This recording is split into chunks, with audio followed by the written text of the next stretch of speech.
Welcome everyone. Today we are together with a new session of AST Talks, the impact of persecution on Hizmet movement and good human rights advocacy practices. We have three guests today.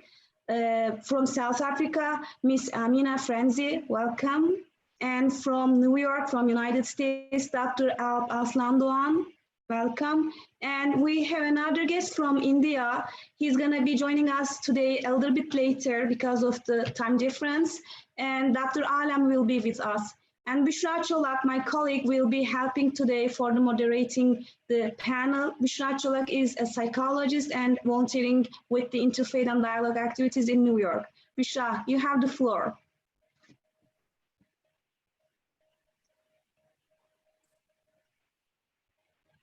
I think you are muted, Büşra. Let me unmute you. Yes, thank you, Ms. Sevda. First of all, I would like to welcome you all to our panel discussion. I'd also like to thank all of our panelists for joining us in today's panel discussion. Before starting off the discussion, I would like to introduce our first panelist, Amina Frenzy.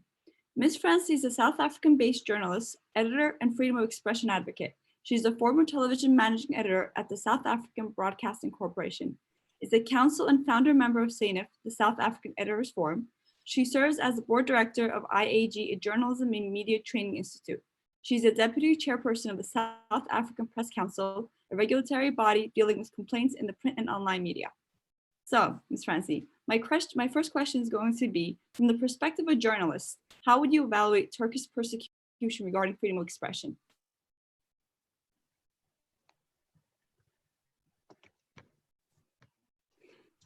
Ms. Frenzy, you have to be, okay, I'm sorry. You can be unmuted from your computer as well. There we go. Yeah. Yes. Yeah, we can hear you. Yeah, sure. Sorry, would you like to repeat that question, please? Sure thing, definitely. So my first question is going to be, from the perspective of a journalist, how would you evaluate Turkey's persecution regarding freedom of expression? Well, it is well documented what has happened in Turkey after the attempted coup in 2016. There are a number of emergency laws, if you can call them laws these days, which have come into effect, and that has really caused a clampdown on not only journalists but other civilians as well. It is well documented that thousands of people were arrested, thousands of journalists have been charged. Many media outlets have been closed. Some of the journalists have been charged, but trumped up charges, and some are still to be charged.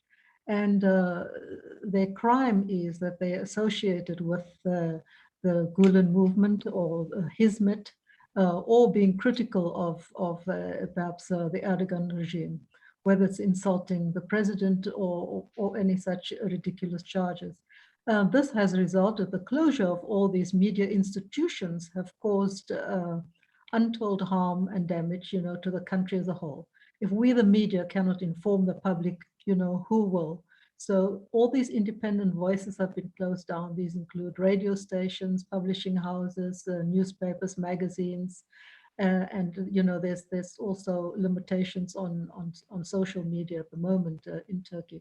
So what effect this has had? Many journalists out of work, out of jobs, businesses closed down, businesses and charities closed down, and there's no freedom of expression. So where does the ordinary member of the Turkish public, or anyone else for that matter, who's interested in what is happening in Turkey, where do they get independent, unverified, free and fair journalism or information? So it's had tremendous effect, besides the hardships on many people. Some journalists are in prison. I've just recently been shown a photograph where on my last visit to Turkey, about 4 years ago, just before the coup. And many of those journalists in the picture are either in prison or they are in exile. And some of us in South Africa, all of us in South Africa, are free. So that is a very serious indictment. I've met some of these journalists in exile in the United States, for example, and other countries, trying to eke out a living. Very, very influential and very respected journalists have to take on any job just to make ends meet. Some are Uber drivers, some are taxi drivers, and they just have to take any job to make ends meet. So this is it's a crushing of freedom of expression. It's a crushing of the livelihoods of people, and it's just causing untold harm, for any democratic institution. Thank you. So you said you mentioned media. Our next question was going to be, where does media stand, both domestically and internationally, in this process? There are some Turkish journalists living in South Africa, enjoying, the freedom and hospitality of our democratic state, and that is great. But I think much more can be done. I think the plight of journalists is perhaps not well amplified. Neither are the plight of prisoners, people incarcerated for no reason in Turkey. But the plight of journalists, I think journalism bodies can possibly do more. There are some specific journalists from Turkey who find themselves on African soil. And there are some organizations who don't necessarily deal with Turkish journalists on African soil. They're possibly dealing only with African journalists on African soil. These are just two of the organizations that I know of that I think one can do much more. But I mean, we are there in solidarity. We are, reaching out as far as we can as individuals and some of our individual bodies. But I think internationally, I think a lot more can be done. Thank you. And my final question would be that, considering the human rights violations and persecution, what impact do you see on the followers of Hizmet movement? Have you had any interactions with any of the members of the Hizmet, the movement volunteers? Have you interacted with them? And can you share with us your experience? Yes. I probably for the past 10 years or so, I've had contact with the Hizmet movement or the Gulen movement, whatever you call it, or people associated with it. I don't think there's an official membership, but people who are associated with them, people who practice service or Hizmet, which is highly prized in South Africa in our society. We have something called Ubuntu, which means it's a kind of form of humanism. It basically says, I am because we are. But we're looking up to the practices of those in the Hizmet movement, the Gulen movement, in terms of what they've done, why they were established, what they are doing. And they're doing tremendous humanitarian work in South Africa and in other countries as well. In my own country, it's a very rich country and so on, but we have the downtrodden, we have the poor, we have the disadvantaged. And the Gulen movement or the Hizmet movement have been doing humanitarian work throughout. And even now, during the time of COVID-19, where people are under lockdown and some people are starving, they're not allowed to work and so on. Even now, the Hizmet volunteers are reaching out. And of course, the Hizmet aligned, if I can call it that, I'm not sure if I'm using the right term, schools in South Africa, it's making a big difference. We have a big budget for our education, but sometimes, our results are not up to scratch. But these schools, for example, they're award-winning schools, and they almost guarantee 100% pass rate in all of their schools, which is quite a feat. And these are the schools that are under threat as well. These are the schools, the Erdogan regime would like to take over or close and intimidate those teachers. They've been more successful in other countries. Pakistan comes to mind, and other countries as well, where Turkish teachers were arrested, kidnapped, and imprisoned in Turkey, where governments are coerced, or there's some corruption, some form of corruption going on, where this is made possible. Hopefully this will never, ever happen in South Africa. Hopefully, the volunteers, the Turkish community would feel safe here because we have an independent judiciary, we have the rule of law, and we respect the human rights of every person that lives in South Africa. Thank you. Thank you for sharing your valuable thoughts, and thank you again for everything you have done. So now we're going to be going to our next presenter, which will be Dr. Aslandoğan. I would like to introduce our first, second panelist. It was supposed to be final, but so Dr. Aslandoğan is Executive Director of the Alliance of Shared Values. Prior to his current position, Dr. Aslandoğan serves as the Board President of Institute of Interfaith Dialogue in Houston, Texas. Dr. Aslandoğan recently co-edited a book entitled Muslim Citizens of the Globalized World, Contributions of the Grand Movement, published by the Institute of Interfaith Dialogue. He is also the co-author of an upcoming book on the history of democracy in Turkey. Dr. Aslan Doğan is an author and editor of the Fountain magazine and a board member of the Journal of Interreligious Dialogue. Dr. Aslan Doğan earned his PhD in computer science from the University of Illinois at Chicago and served as faculty member at the University of Texas at Arlington and Prairie View A&M University. So my first question for Dr. Aslan Doğan is going to be, as a representative of the Hizmet movement, you have a very close and deep insight of the issues. So I would like to ask you the same question. What's your opinion about the ongoing persecution in Turkey and its impact on the Hizmet movement and its followers? Well, first, thank you for the opportunity to share my thoughts on this important topic. I think when we examine the impact of the persecution on Hizmet participants, we need to contextualize it in terms of where the participants are. The vast majority of the participants are still in Turkey, so that is one context. Now, an increasing number of participants sought refuge in other countries, and many of them are in Western or non-Western democratic countries that has a tradition of the rule of law. And then there are a second category of countries where the democratic tradition is weak or there is corruption in the government. So I think we can analyze the impact in these three contexts. In Turkey, we see that the movement participants are essentially in a survival mode. Some of them are literally trying to make a livelihood, being unable to find jobs. And even people who would like to help them are being profiled by the government and then sometimes charged just for helping a family who is in need. Of course, they are not allowed any organized activity. So they are in a very dire situation in Turkey. I think it is remarkable that a group that has been targeted, scapegoated, persecuted such severely, remained peaceful, remained respectful of the rule of law, even within Turkey. I think that is remarkable. Now, in the democratic countries, we see that the movement, despite having challenges, is thriving. So I think the situation of the participants in democratic countries shows that a somewhat functional democracy and an imperfect rule of law is all that the movement needs to thrive. Now, in the third category of countries where the rule of law or democracy may not be strong or long established, they are also facing challenges because at any point they are at the mercy of the regime. So if the regime is bribed or threatened by the Turkish government, by the Erdogan government, then the participants there risk being deported or kidnapped.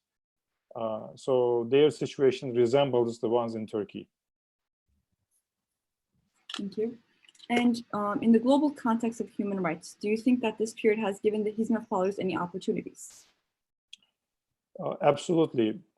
I think, first of all Hizmet participants have now become more sensitive to different kinds of human rights abuses, not only in Turkey, but also around the world. Within Turkey, against the Kurds, against the religious minorities, against other groups who have been historically targeted by the regime. Around the world also, various kinds of human rights abuses. They have become friends with other human rights defenders. So that is one, I think, in terms of the internal state of the participants, that's the huge gain. And secondly, they were able to connect with fellow human rights defenders or fellow persecuted minorities and be able to collaborate and reach out to media and do advocacy to raise awareness about what's going on in Turkey. We saw that there's an unfortunate situation that everybody have things in the agendas in their life. They have things they are busy in their lives. So a very severe persecution might be going on in a locality, but unless there are advocates to raise awareness about that, it may not come into the radar screens of people whom you might think that they would know about it.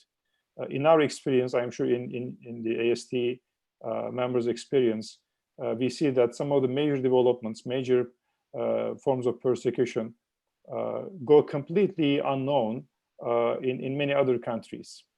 So I think this is an opportunity for the participants to reach out and connect with like-minded people who are sensitive to human rights issues. So you stated that the Hizmet followers during this period had a better understanding of human rights and got more active in it. So my next question is, do you think this awakening could bring any detrimental consequences in non-democratic countries? Well, in countries where there is no strong tradition of democracy or the rule of law, the participants face a dilemma. Because in most of these countries, they have been trying to help raise the collective consciousness through education. In school environments, they try to bring the diversity in the country into the school building and have an environment where children from different families, different kinds of families, learn to respect each other. So the promotion of this culture of respect and the promotion of empathy, the promotion of treating each other with dignity. Yeah, I'm connected now. This is has been an important, maybe the most important form of Hizmet for participants. Now, doing this kind of service along with human rights defense is unfortunately impossible in non-democratic countries, because non-democratic regimes don't allow anybody to advocate for human rights and also do something else at the same time. They immediately clamp down, they shut down institutions, they go after people. So Hizmet participants have to make a choice. Will they serve the society through other means like education or humanitarian relief, or will they focus on human rights abuses? I think this is a difficult dilemma for them. Thank you, Dr. Aslan. Now I would like to introduce our last finalist, our last panelist, Professor Anwar Alam. Before starting with Dr. Alam, I would like to apologize for the inconvenience. There has been a mistake, I think, with setting up the time difference. I'm so sorry, okay. Dr. Alam. Thank you for joining us in such a quick time. Thank you. No problem. Am I audible otherwise? Excuse me? Yes. Am I audible? Yeah, we can hear you, we can see everything is fine. Yeah. And you are the final panelist today. And I also would like to remind our audience that they can write their questions on the comment box on YouTube. Yeah. And yeah, we will have time for these questions. Thank you. Sure. Thank you for having me on the panel. Once again, welcome. So I will be starting with introducing you. Anwar Alam is currently senior fellow with Professor Anwar Alam is currently senior fellow with Policy Perspectives Foundation, New Delhi. Earlier, he served as a full-time professor at Department of International Studies, Faculty of Economics and Administrative Science in Zirve University, Gaziantep, Turkey. Professor and director at the Center for West Asian Studies, Jamia Millia Islamia, I hope I'm saying these correctly, New Delhi, and professor at the Center for West Asian Studies, School of International Studies, Jawaharlal Nehru University, New Delhi. He has been a recipient of Alexander von Humboldt's postdoctoral fellowship. Among others, he is the author of For the Sake of Allah, Origin Development of Discourse of the Gulen Movement. So welcome once more. And my first question is going to be, we are aware that you have a profound understanding and knowledge of the Hizmet movement. I would like to ask you the same questions I have asked before. What's your opinion about the ongoing persecution in Turkey and its impact on the Hizmet movement and its followers? Can you elaborate on your ideas in terms of both civil society and the state? Well, I think that this persecution is continuing taking place, and I think it has not started with the coup actually. It's already there, in the corruption issue, probably before corruption actually. And I think the part of the problem in Turkey, or probably the larger middle system society, is that I think we really need to pose a question that to what extent the civil society is open. Hizmet movement is basically a classic example to understand that when we're really trying to examine the whole question of democratization in Turkey and the social capital and all kinds of theorization and this and that, what was the relationship between the civil society and the state actually? So what you find very interestingly is that that as far as the scope of civil society in Turkey or the larger other post-colonial society or probably third world countries is much limited actually. And I think is that this is what it gives a leverage to the state actually, because this kind of the state system has really not internalized any discourse of the human. It doesn't matter at all actually for them actually, you know. And therefore, whenever the state feel even little threatened because of the assertion of the civil society, I think the Gulen movement is the classic example that in the Turkish history, that probably for the first time, the civil society became relatively far more visible vis-a-vis the Gulen movement actually. I'm not sure about the other kinds of the group, but this movement was certainly far more visible in terms of media, in terms of education, and that became itself a kind of the threat actually, instead of probably the state appreciating and moving forward in fact. And I think that we really need to understand that what is the meaning of the civil society. And I think that any movement like Gulen movement, probably we have to really work within the larger framework of the civil society movement actually. I think so. Yeah. So my next question is going to be, what could and should be learned from this period, in this current situation, taking context Hizmet followers? So what should Hizmet followers be taking, the lessons that they should be taking from this period? I think is that I would like to say, I mean, if I really need to really point out, then I would certainly would like to point two things. One is that I mean, Hizmet movement or any other probably religiously inspired movement who are operating under such kind of the structural constraint, they really need to develop a very structural understanding of the state. So far, their understanding of the state is very individual centered actually. And I see there is a very serious problem that every time you try to point out the particular individual, and that individual become a kind of very zero-sum game actually. I think is that as a movement, we need to go beyond this individual-centered understanding of the state, and we have to understand a very structural, very historical tradition of the state, within which the movement should also realize its limitations actually. And I think that's the first station, I think, as a movement we need to really learn. The second is probably we need to understand that we have to really pose a question actually. You know, the question that we need to pose a question is that are we also internally democratic enough to question the democratic credential of the state? You know, if the movement is not right based, if the movement continues to based on the duty all the time, and you do not have a discourse of the rights, then no matter how much we are going to apply the discourse of the human rights, and we are using the whole discourse of the human rights as a matter of instrument, that's a different issue actually. But Hizmet movement is a remarkable movement in a sense that the movement has remarkably adopted, as far as I am concerned, my understanding, the whole discourse of pluralism, the whole discourse of the human rights, but certainly has not developed any critique of his state within the right discourse.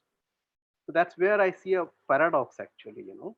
And I think that once we learn these two lessons, I do not see any problem for the Hizmet followers operating globally under any kinds of the regimes actually, because then they will be much more in a position to understand and work within that limitation. Thank you.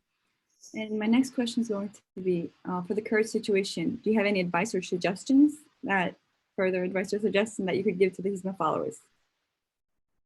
No, I'm not in a position to really, I mean, any suggestions or advice, but I would certainly like to make the submission is that if you look at, for example, the 4 years journey of the Hizmet movement after post-coup actually, I think the movement has demonstrated remarkable resilience. And that is the first thing we need to really understand. We really need to give credit. We really need to give, for example, those who have been persecuted in Turkey, those who are basically working basically outside. So what I see that there are two things that the movement has a very rightfully, I would say, very rightfully has achieved. Number one is that the movement has really achieved over this last 4 years, and that gives me the hope, to be honest with you, that it has achieved of the entire state of despondency, that what has happened to them and why it has happened to them and where they will go, as if that everything has crashed. So there's a remarkable internal psychological battle, and I think the movement has really come out over this psychological deeper crisis over this last 4 years. I see everywhere. And the second that I see is that no matter where the movement at the moment is standing, the movement has not stopped continuing its activities wherever space is available. I mean, like, for example, you are organizing this function on the Zoom actually. That's a remarkable confidence, I must say this. You know, what has happened, any such movement which has really undergone such kind of persecutions would certainly not have that kind of the confidence actually, you know. When the people working in New York, on many places, collecting, donating, operating, promoting human rights, it's just a remarkable result. And this gives me hope, to be honest with you. Actually, you know? And therefore, I would say is that I see a remarkable the spiritual integrity. I see a remarkable integrity of the souls under the one leaderships actually. And no matter what has happened in Turkey, probably it has also opened a very new opportunity for the movement. It is upon the movement leadership, how they are going to use this crisis actually. The globe has become open for them actually. They have the human capital, they have many other kinds of capital. I mean, they are in a best position to really navigate this globalization actually. That's what I think actually, you know. And I think is that certainly the movement has lost Turkey, that's for sure actually, you know. But then probably there is also this opportunity for the movement. The movement has to, it's a very wider scope now, you know. But in order to operate under this context, I think the movement cannot operate the way it has operated inside Turkey. It cannot really, and that's where we have to really rethink. You know, so these are the few things that I would like to say at this stage. Thank you, Professor Anwar Alam. Thank you for sharing your thoughtful thoughts and your valuable ideas. So now I would like to pass the floor to Ms. Thank you. You're welcome. So there are some questions here on YouTube. The first one is for Dr. Abdoğan. One of the audience asks that, would he recommend the Hizmet participants who are in countries which there is strong, you know, rule of law or there is democracy, should they pursue human rights initiatives, not, you know, individually, organizationally, institutionally? What's your advice? What's your suggestion? Well, I think some form of engagement with human rights defense will become inevitable once people have become more sensitive. Now, everybody has a duty to be true to themselves, to maintain their psychological and ethical integrity. So life as usual will not be possible once you become more sensitive to these issues. But that, of course, doesn't remove the question of the challenges. That is, institutional activities, especially that are done in an institution that is clearly affiliated with Hizmet, are bound to disturb authoritarian regimes, human rights abusers. So does it carry the risk of actually damaging some of the other valuable Hizmets in those countries? This is a question that cannot be dismissed. I think in every locality, if people come together and then go through a collective decision-making process, how can we serve human rights? How can we do advocacy or support people who are persecuted while trying to preserve the ongoing Hizmet activities and not damage them? I think this question should be asked by every group in every country. Yeah, thank you. So another question for Ms. Frenzy. So you know that there are lots of jailed journalists in Turkey, but there are lots of free journalists all around the world right now, Turkish persecuted journalists. What's your advice to them, Ms. Frenzy, to speak out, to raise awareness about what's going on in Turkey, and to engage with the Western media or with other media in other countries that they are living in? Yes, the media environment has diminished as we speak and over the years. So I think there are few professions, jobs in the media at the moment. But those journalists who are active, they are doing their utmost. They are doing their best in as far as they're allowed to. If they have a platform, if they have an outlet, they certainly are doing the best. The journalists have also, been the independent voices that we can trust of reports that are coming out of Turkey in terms of what is happening generally. And I think the clampdown on the Hizmet movement has really given rise to a lot of independent analysis and independent statistics, perhaps statistics, analyses, reports that were not that we were not that aware of, or that was not that freely available.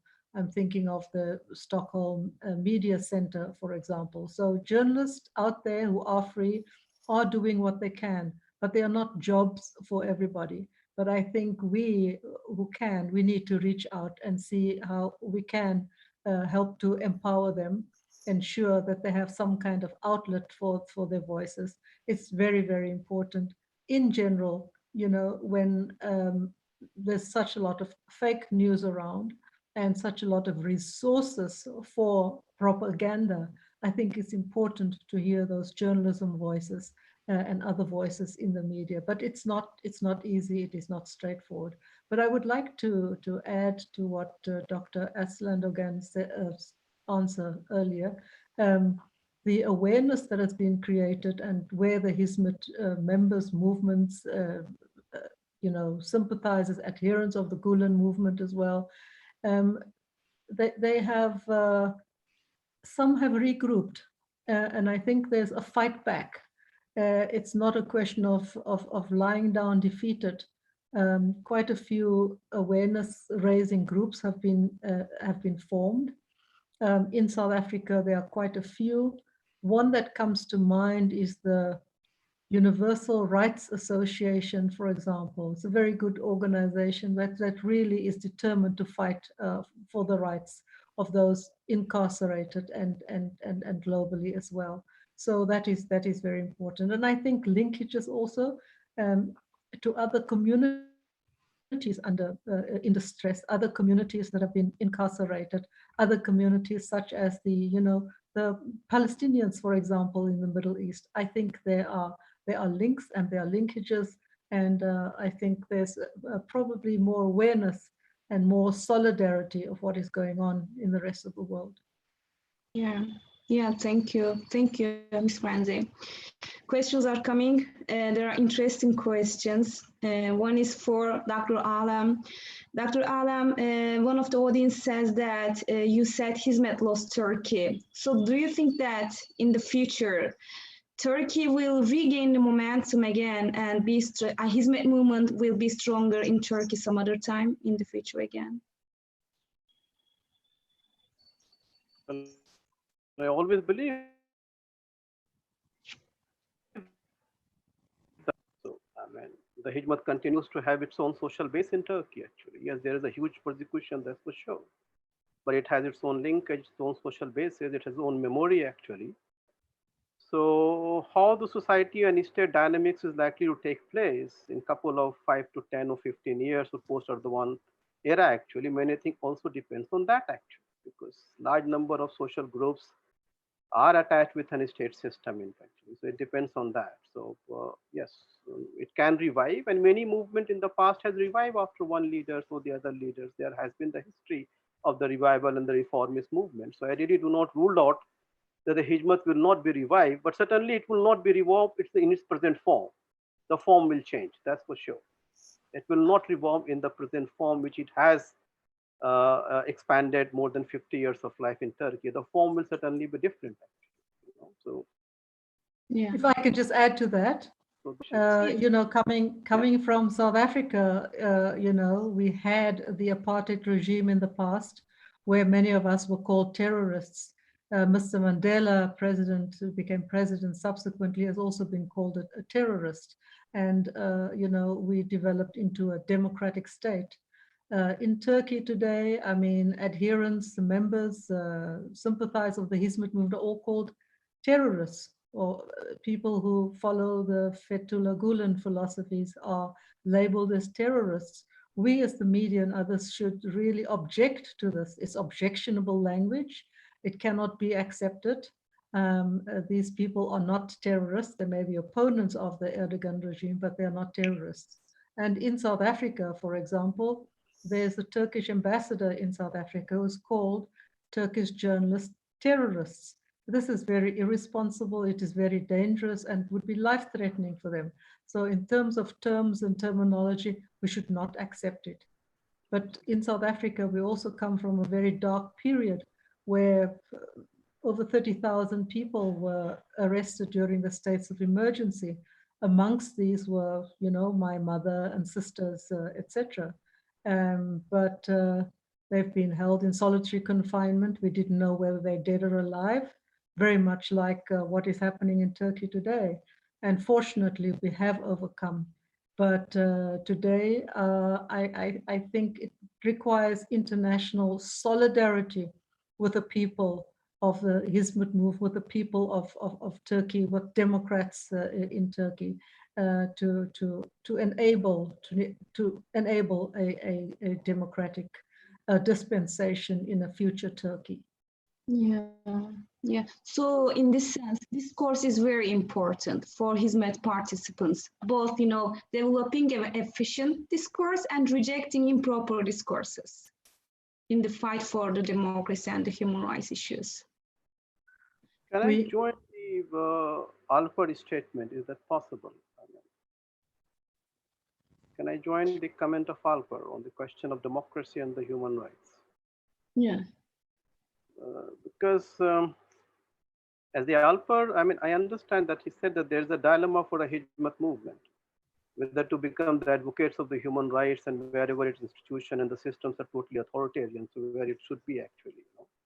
I think this is one of this dilemma which is operating within the Hizmet movement, but as someone who is basically oppressed, you know, who have been persecuted actually, you know, unless and until you become the part of the global democratic movement actually. I mean, you have to enrich this framework actually. You have to really come out of this dilemma. And let's be very honest, that Hizmet movement is not an NGO actually. Since precisely it is not an NGO, it doesn't operate in the NGO manner. You are not the human rights advocate groups that you say many NGOs have been doing. You are basically the large movement, and different factions and different groups and different individuals are working on a different dimensions actually. So probably the expectation is not, and I think that's a very deeper sensibility within the Hizmet movement, that in the name of the human rights, they do not want to become political activists. That's for sure. You know, so if you have your own ethical sensibility with a whole idea of political, let's not become totally political activists. But I'm saying as a persecuted group, you have to become part and parcel, an integral part of the voiceless people on this earth actually. There is no other way you are going to champion the whole discourse of the human rights. In a way, you are contributing to the discourse of the human rights to an extent that as long as you are generating the human resources. I mean, the Hizmet movement has done excellent on that front. Remarkable human resources generation. So you have contributed, that's for sure, actually. Yeah. You know, so I think that this dilemma, I think, is extremely problematic for me, actually, because as long as you have this dilemma, you would likely to be seen, and you're likely to be seen that you are willing to live with all kinds of authoritarian regimes. Actually. And that's a deeper problem for me, actually. Yeah. So we have to resolve this dilemma. Yeah, thank you. I have another question. This is for all the participants here today. You can chime in. Among the intellectuals and civilians in the Hizmet movement, it is almost not probable, you know, they have a lot of criticism in, you know, different parts of the world as well. So when it comes to governments, even though the officials say in private conversations that they don't approve the Turkish government, their actions against the human rights and Hizmet movement participants, they say that they cannot make any pressure that may strain ties with Turkish government, you know, the political balances. Therefore, they just watch all the human rights issues from distance without strong actions to stop these, you know, violations in Turkey against the innocent, persecuted thousands of people. What can be done different in, you know, to get international communities and governments involved in, you know, defending these people's rights? I think it's that as long as a group or as a movement, we can generate the opinion in the Western capital. I mean, that's the most welcome, in fact, writing into the newspapers, mobilizing, meeting. And this process has been going on, in fact. But I think there is this expectation, and the expectation is that the West is basically extremely democratic, and therefore the West would like to help and probably listen very carefully. I think there is a deeper national interest actually. I think that the part of the problem is the problem of the expectation actually. And the more the expectation that you will have from the West actually, the West is going to help you because of their democratic evolution, democratic state and democratic governance. They have evolved their own system, but where the deeper national interest is concerned, you know what has happened in Egypt actually. What has happened and this current ruler, Mr. Sisi, and how he has been slowly and gradually integrated into the international system. Nothing happened to him actually. All the states are dealing, European states and everybody. So that will happen with the same Erdogan in fact. The state to state business is completely different actually. I think, but as a group or as a movement who are wedded to the idea of pluralism, who are wedded to the idea of diversity, who are wedded to the idea uh, of of promoting, for example, the freedom of speech and blah, blah. I think we should continue, keep our doing work. And as the philosophy goes in the Hizmet movement, keep doing good work without any expectation. So that's the best way. If that is the core of the philosophy, if this is what is the core of the philosophy, then we continue to approach people actually, we continue to present our story, we continue to highlight what has happened into the negative, but let's not have much expectation actually. Because, that's where the serious problem comes. And that's what I would like to say at the moment. Yeah. Anybody else? I think Turkey's position is a very important one, especially in the Middle East, as far as Syria is concerned. We know what is happening on the borders. So it is a balancing act, what kind of relationship the international community, the United Nations has with Turkey. In some instances, there's praise, because of the very delicate balance of forces in the region. So it is a very tricky situation. And we're dealing here with the regime, can they be trusted? Can they be trusted with their own people? Can they be trusted, as an international player? So it is a very precarious situation in general. But I think as far as my country, South Africa, is concerned, we are flouting our own conventions of selling arms to Turkey, for example. Turkey is definitely in conflict, in Libya, for example, at least. And we're not allowed to sell arms to a country that's in conflict with another. So as far as South Africa is concerned, I think we as the South African public, and we have spoken out against it, we should be a little bit more vigilant and demand, that we stick to our own protocols and guidelines. This is just one issue. This is just one avenue. But it's a precarious and a very difficult situation. I'm not sure what Professor Anwar meant by not having much or high or any expectations. Did I understand that correctly, Prof? Oh, yes. Yeah. I mean, may I add something? Yeah. Well, first of all, unfortunately, I agree with Dr. Alam about the cold, hard truth that interstate relations is a totally different domain. In a sense, people who are involved in that almost become different people once they begin to engage in interstate relations. So that is the experience that we had. It is so hard to urge any state to take an action based on human rights grounds. It is so hard. In the rare instances when something happened, like a state took some kind of an action in another state, it was due to a lot of pressure from the grassroots. When the political leaders actually feared a backlash, then they took some action. So I think this might be our clue that if we are hoping for any state action against human rights abuse anywhere else, then maybe our only chance is to raise awareness of enough people where the political leaders will care about that and then will consider actions.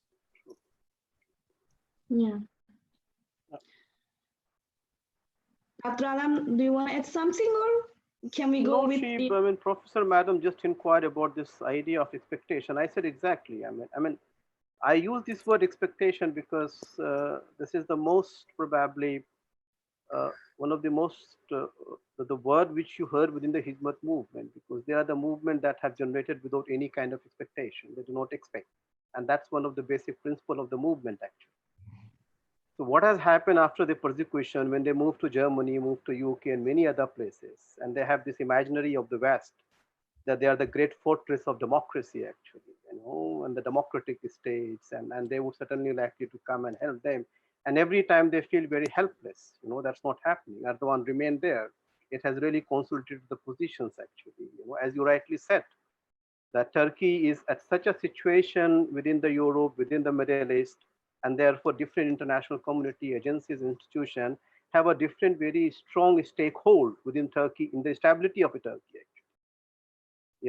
and therefore what happened is that while they are working so hard trying to generate the opinion, trying to convince the West, lobbying, shopping, and nothing is going to happen as such. And that, as Alp himself has said, that state to state business is very different.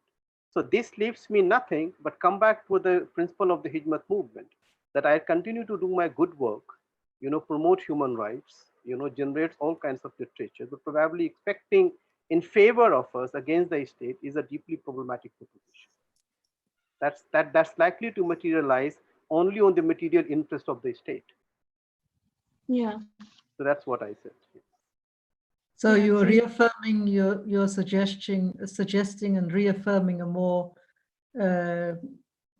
political stance, Prof? No, I am not saying. I'm saying that this is the deeply problem within the Hizmet movement. They do not want to be seen as a political activist, but at the same time, they would like to be seen as someone that advocate the human rights. So one is that you become the human rights activist. But Hizmet movement is not an NGO. Many international NGOs that operates in India also, like Dalit community, Muslim, all the marginalized community, they keep raising the voices actually and become political activists. Now, within the Hizmet movement, there is a very powerful discourse that they should not become political. So they have to draw a fine line that what is the advocacy of the human rights and to what extent they can become the political activist. So what I'm saying is that it would be in your position, and you will be certainly, it will certainly uphold your principles when you continue to promote your human rights, have a dialogue or have a debate, generate or the lobbyings, but without expecting or without, or like for example, Hizmet movement till date, I have not come across that they have organized any political protest against the Erdogan regime. I have not come across, So this is something, that they're very, antithetical to the idea of protest itself. So they will never hold any banner, actually. That's not the movement, it's a very different kind of a movement. But nonetheless, as a movement, we must continue probably, and they must continue to have their own opinion actually on the subject matter, keep promoting journals, writing articles, newspaper, mobilizing, meeting people, and exposing the Turkish states or any other kind that we must do. But we must do without any expectation. Because the state has their own business. If they will come to you, they will certainly not come you on your human rights issue. They will come to you with their own political consideration. And if you're willing to play with that political consideration, then you are a very different kind of a movement. Then you have to reformulate your position very differently. But if you are not, then they will take their action according to their own time and according to their own opportunities. And they have done it many times in the Middle East. That what has happened, it is not only in Turkey, that the entire history of the Middle East is the remarkable violation of the human rights. Whether it's the rights of the women, whether it's the right of minorities, whether it's the right of margin, all kinds of brutal violation that you see in the Middle East actually. And then the West remain mum. It has not moved in Syria or Libya or many other places with any kinds of the consideration of the human rights. We know that there's a hard political interest in that. So that's I'm saying, my friend Alpal, I'm saying is that the Hizmet movement has to really resolve this dilemma internally. A dilemma that which they are suffering is that in what manner they can generate the human rights, and at the same time in what manner they cannot disturb the sensibility of the government. This is the dilemma they have. Sorry. Yeah, please go ahead. No, that's okay. I mean, that's fine. That's the only thing I wanted to flag. I think it's a real dilemma, and I can certainly understand from the Hizmet point of view, because their resources are very limited at the point. They have invested heavily both in terms of human resources, other resources, many other kinds of the countries, and most of the countries. I personally believe that all states are authoritarian. It's a matter of a degree. So it is not that the United States of America is very democratic, UK is democratic, Europe is Jannat. I certainly do not believe. All states inherently by nature are authoritarian. It's a question of a degree. Somewhere the degree is huge, and some society has built the democratic tradition and they have a robust civil society. Therefore, they are in a position to contain the state. Some society has not built, therefore the state totally become autonomous. That's the only difference. But I think as a Hizmet movement, we have to really resolve this internal dilemma, and a dilemma of in what way we can raise the human rights and in what way we should not be seen disturbing the sensitivity of the state, wherever we are actually.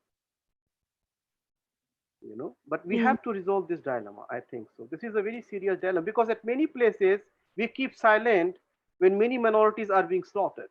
When you know what has happened with the many groups who are championing the women's rights, we do not issue any statement as such for them actually.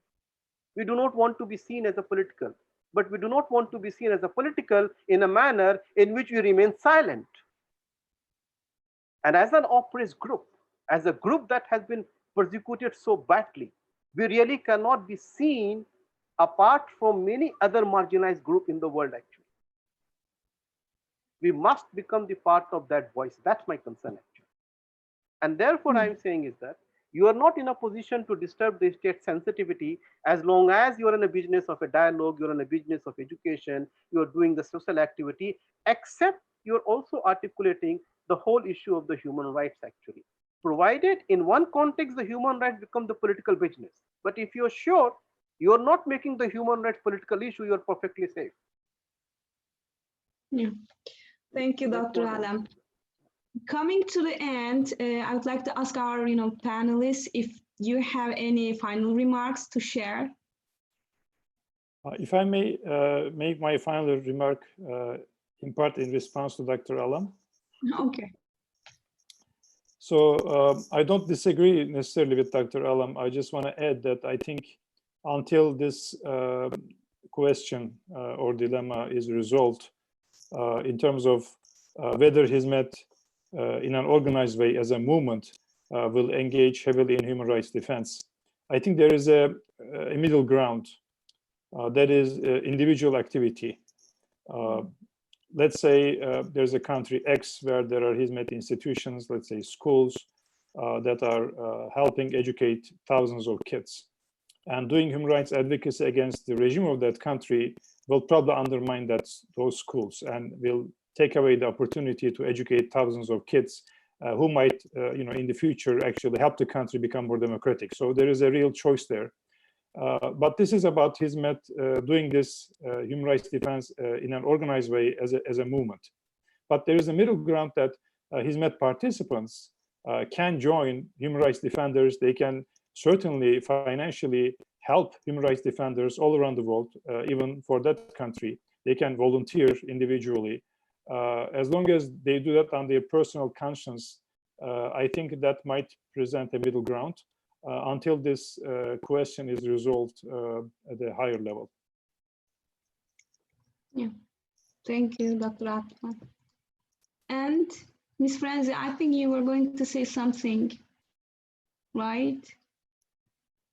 No, you're muted. Okay, just a moment. Can you hear me? Can you hear me?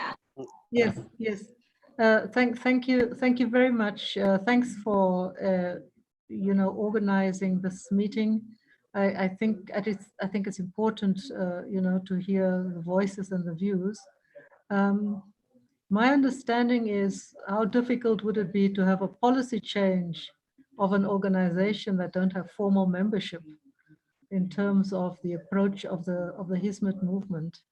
That is just very broad. You don't necessarily have to answer, Dr. Anwar. I do understand what you're saying. I don't disagree, but it's just a question of how do you policy change a huge movement, which is more like a broad philosophy, broad practice, to come up with a policy. And the Hizmet movement find themselves in this position as a result of the clampdown by a regime. So they're perhaps forced in a position that they're not ready for, haven't thought of, have not anticipated. Maybe they just want to continue going about, their daily business. So it's it's a more than a dilemma. But I hear what Mr. Landogan is saying as well. There is a middle ground. Should there not be universal pressure on the Turkish regime for the human rights violations that are happening, whether it is towards the Hizmet movement, the Kurds, gays and lesbians, and other minority groups in Turkey? Shouldn't the concentration not be on pressurizing the regime to really come to its senses and free all those people, or bring them to trial, and revert back to more democratic dispensation? But I thank you very much for setting this up. Thank you for hearing my views, and great meeting you and hearing the views of the participants.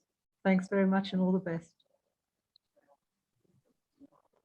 Thank you. Thank you. Yeah, my colleague, do you want to say anything to Rabida? Really not much, but I would like to really thank you very much for having me on this panel. Actually, it's wonderful to hear Al Professor from South Africa. Actually, it's really wonderful. Actually, all I wish to say is that I see a very great future for the Hizmet movement. What has happened in Turkey and this is that, and I see on the basis of certain indicators. Actually, these indicators are very important for me. And these are the sectoral indicators, so I see that on the basis of that. Actually, it's a great movement. It's done the wonderful job, and see a great hope. Actually, it has a limitation in the conceptualization of democracy, democratization, the human rights, but probably that limitation is much more structural, because after all, it's a religious movement, it's a spiritual movement. It is not typical kind of political and a secular kinds of the movement which you expect to. That's a more deeper and more that I understand. I also understand the compulsion of the middle ground. And that when you leave everything to the individual, but as an organization, you do not want to take a position. And that has been throughout in the history of the Hizmet movement, actually. It is not for the first time. This is how the Hizmet movement has been operating, leaving everything to individual. That individual is completely free to join any political party or to join other thing and an organization and vote for anybody. But as an organization, you would not give any directive. That I really understand. But I think is that today the Hizmet movement, this is the last point, is that is moving towards becoming a much more globalized civil society movement. It is not confined to a nation state.